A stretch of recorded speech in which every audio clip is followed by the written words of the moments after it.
მარნეულში განვითარებისა და განათლების ცენტრის ორგანიზებითა და სოკარის მხარდაჭერით ჩაის სახლში ჩატარდა ჭადრაკის ტურნირი მარნეული Open 2025. ტურნირში 61 ახალგაზრდა იღებდა მონაწილეობას. ღონისძიებაზე სიტყვით გამოვიდნენ ჩაის სახლის ხელმძღვანელი ემინ აჰმედოვი, საქართველოს ჭადრაკის ფედერაციის ვიცე-პრეზიდენტი გიორგი გიორგაძე და საქართველოს აზერბაიჯანელთა ინტეგრაციის ცენტრის დირექტორი მურად მურადოვი. მათ ახალგაზრდული ჭადრაკის მნიშვნელობაზე ისაუბრეს და მონაწილეებს წარმატებები უსურვეს.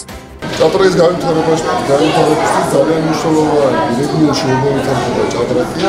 ძალიან მიხარია რომ მარნეულის შესაკითხი ძალიან მაღალ დონეზე დგას, ჩაის სახლი არის ამაში მთავარი ფიგურები.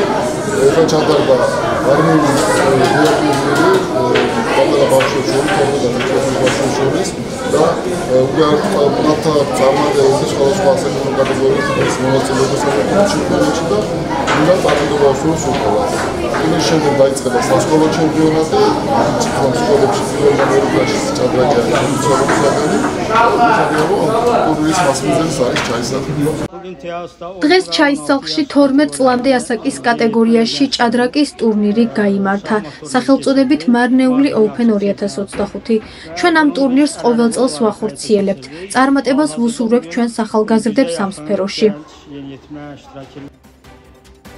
ტურნირი შვეიცარიული სისტემით ჩატარდა.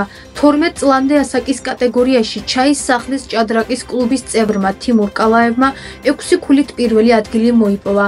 აიხან ასგაროვმა 6 ქულით მეორე ადგილი, ხოლო საქართველოს აზერბაიჯანელთა ინტეგრაციის ცენტრის კლუბის წევრმა მურად ნაბიევმა 6 ქულით მესამე ადგილი დაიკავა.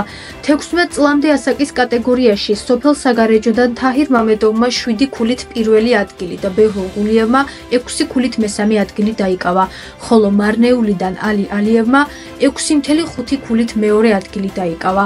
გამარჯვებულებს თასები და მედლები გადაეცათ.